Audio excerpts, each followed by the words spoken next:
3 days after the Zurich exposé, Stephanie unlocked her office door to find every drawer open, her files scattered, and her hard drives missing. No signs of forced entry, just precision, like someone who knew exactly where to look.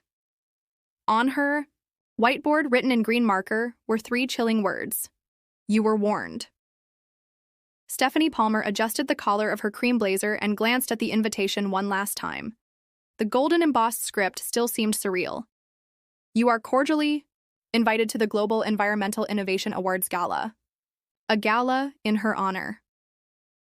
For a moment, the years of struggle, rejection, and grinding effort to climb the academic ladder without the safety net of family wealth or influence flickered before her eyes. The event was being held in the Grand Conservatory at Cambridge, a glass-paneled architectural wonder lush with exotic plants and renewable energy innovations. Stephanie had spoken there once during her early years as a lecturer, but this evening, she would be the one celebrated. She was receiving the prestigious Gaia Medal for her groundbreaking work in sustainable chemical processes. Despite her public recognition, Stephanie couldn't shake the turmoil inside. Ever since she had learned that the $2 million grant funding her latest project came from Mosaic Fertilizers, her estranged father's conglomerate, she had been caught between gratitude and betrayal. As she entered the venue, an ocean of light and movement enveloped her. Elegant guests mingled beneath a chandelier of solar-lit crystal leaves. Stephanie's research students, colleagues, and a few mentors had gathered around her, pride in their eyes. She gave a poised, thoughtful acceptance speech, her words echoing through the glass dome. She spoke of innovation, of sustainable chemistry, and the importance of integrity in science. But the word integrity lingered on her lips longer than intended. After the ceremony, a woman in a sapphire dress approached. Her stride was commanding, her eyes steely. Stephanie's breath caught. "Hello, Stephanie," said Evelyn Palmer, her mother. Stephanie hadn't seen her in nearly 2 decades. Evelyn had been the elegant, composed wife of Gregory Palmer, the CEO of Mosaic Fertilizers, and a renowned philanthropist. But when Stephanie had chosen community college over the Ivy League, after being rejected due to a scandal involving a misrepresented recommendation, her parents had deemed her a disgrace. They cut her off. "You have no place to judge this family," Evelyn had told her all those years ago. "You'll regret walking away." Now she stood before Stephanie, older, her beauty matured, but her eyes were just as sharp. "I see you've done well," Evelyn said, a brittle smile on her lips. "Your father would be proud if he knew." Stephanie stared. "He doesn't know?" Evelyn gave a soft, sardonic laugh. "Darling, this grant, it came from the Mosaic Foundation's autonomous board. Gregory only signs what his advisors put in front of him. He has no idea you're the recipient." Stephanie's stomach turned. So it wasn't a gesture of reconciliation? No, it was a coincidence. The moment shattered her fragile hope. "You knew," Stephanie said, voice cold. "You recognized my name and said nothing?" Evelyn shrugged. "I wanted to see what you'd do when you learned the truth. You talk of integrity. So let's see. Do you keep the money?" Stephanie felt a tide of emotions rising. "Why are you here?" "To see how far the daughter I raised without backbone has come." Evelyn's voice dipped lower. "And to warn you. If you dig too deep into Mosaic's practices, you'll lose everything you've built." Stephanie stepped back. "That sounds like a threat." "It's a reality check." The crowd thinned as the gala wound down, but Stephanie stood, still, her mind whirring. She had just been honored by the scientific world, yet the roots of her recognition were tangled in corporate manipulation. Later that night, she found herself staring at the grant documents in her lab. Footnotes and conditions she had previously skimmed now jumped out at her. One clause allowed Mosaic early access to all unpublished data. Another permitted their representatives to attend research meetings as silent observers. It wasn't a grant, it was a leash. And now, Stephanie understood her next step wouldn't be research, it would be war. Stephanie didn't sleep.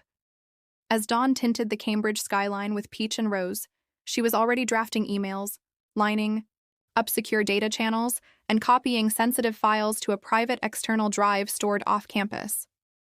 She had built her career on transparency and trust, But now, the very core of her research was being shadowed by silent strings. First, she called a meeting with her research team. In a quiet seminar room deep within the chemistry building, her students gathered, expecting perhaps a congratulatory debrief. Instead, Stephanie stood before them, sober and resolute. "Everyone, thank you for coming in early.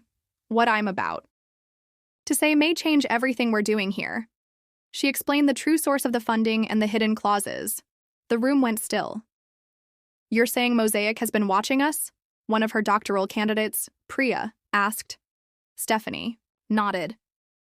"They've positioned themselves to use our discoveries for their benefit, potentially before peer review. That compromises our mission, and it compromises you." Silence. Then a voice from the back. "What do we do?" Stephanie looked at each face. "We fight back, ethically, legally, strategically, but I won't force anyone to stay on this project. If you want to walk away, I'll support that." No one moved. "We're with you," said Priya. "All the way." Step 1 was forming a firewall. Stephanie contacted an ethics council at the university and began building a legal case for conflict of interest and data protection violations. Step 2 was creating an independent publication channel, an open-access journal co-founded with trusted colleagues across Europe. Step 3, investigate Mosaic. With help from a friend in investigative journalism, Stephanie acquired internal reports, whistleblower statements, and a trove of data from former Mosaic employees. The findings were damning: covert dumping of chemical waste in developing countries, manipulation of regulatory tests, and aggressive silencing of dissenters. Among the documents was a file labeled Project Green Halo. Stephanie clicked it. Open. Her breath caught. It was her research, not just what she'd submitted for grants, but private lab notes, future hypotheses, draft formulations. Things she'd never shared. Mosaic hadn't just bought a stake in her work, they'd been spying on her for years. Stephanie knew what she had to do.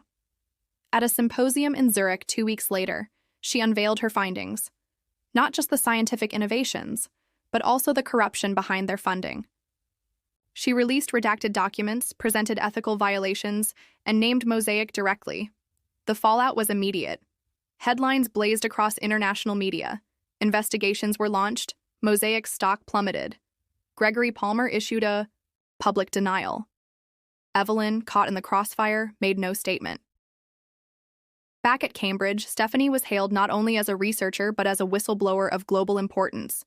Her Gaia medal was not revoked. It was polished and held higher. Late years. One evening, an envelope arrived in her office. No return address. Inside, a single sheet. "You've made your choice. Let's see how long your empire lasts." EP Stephanie stared at the signature. Her mother's initials. The war wasn't over. It had just begun. The envelope with Evelyn's initials sat like a shard of ice on Stephanie Palmer's mahogany desk. The message was short, almost elegant in its menace. "You've made your choice. Let's see how long your empire lasts."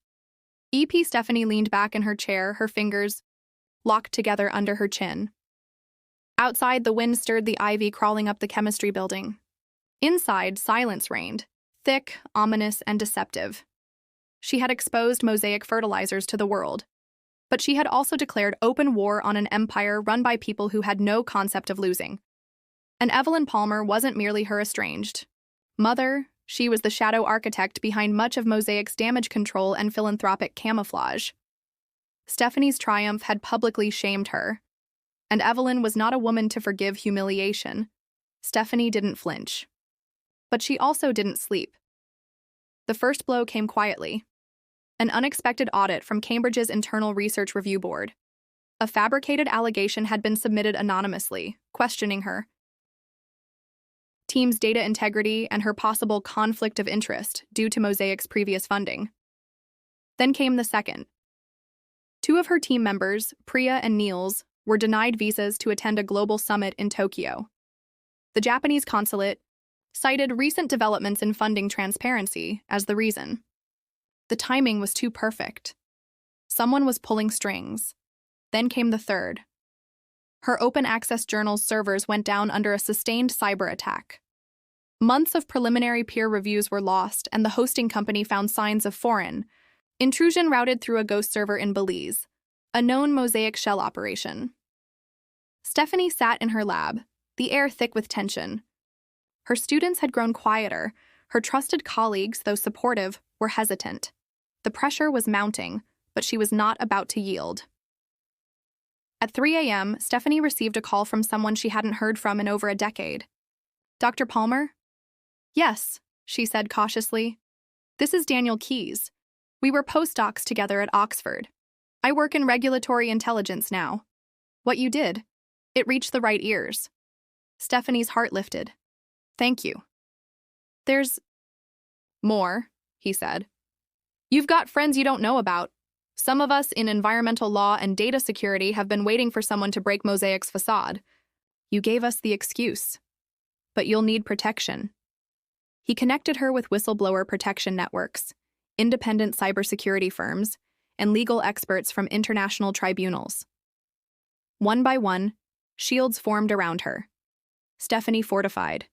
Her systems moved her team's research to off-grid encrypted platforms and documented every attack. Publicly, she remained calm and composed. Privately, she was assembling a fortress.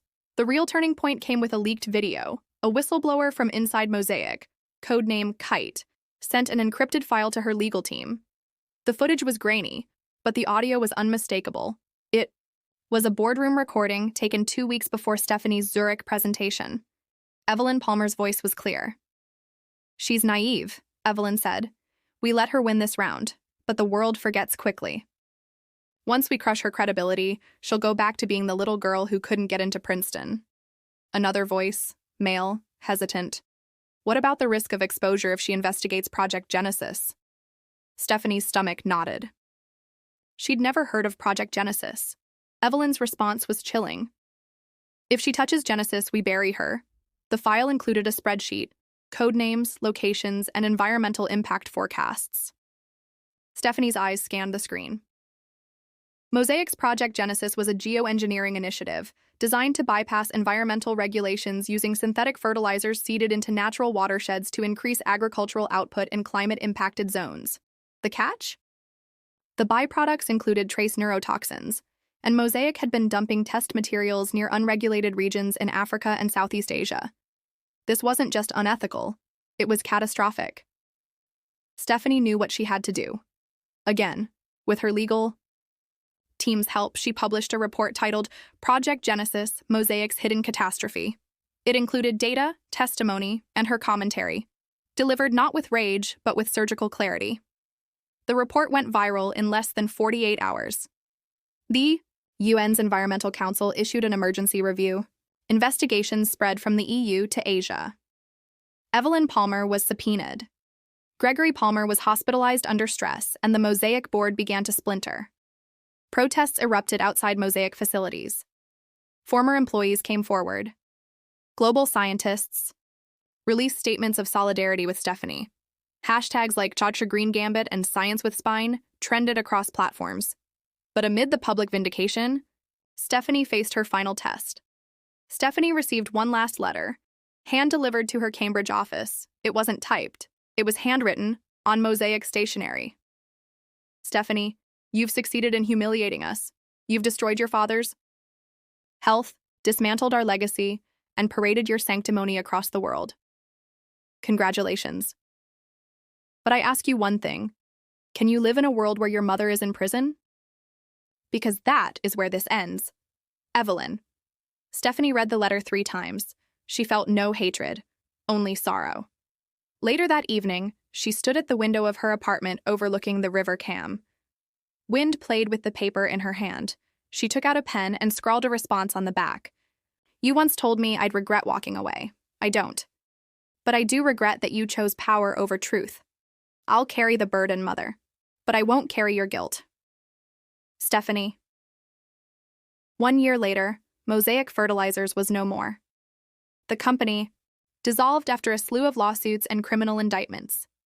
Evelyn Palmer accepted a plea deal to avoid trial, but was barred from any corporate leadership for life. She vanished from public life.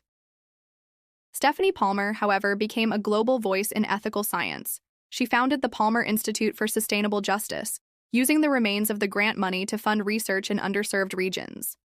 Her open access journal became the gold standard for environmental transparency, and she continued to teach fiercely, kindly, and without apology.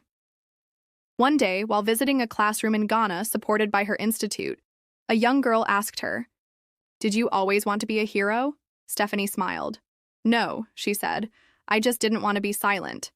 And in the rustle of the classroom leaves, it was clear the green gambit had been played and won.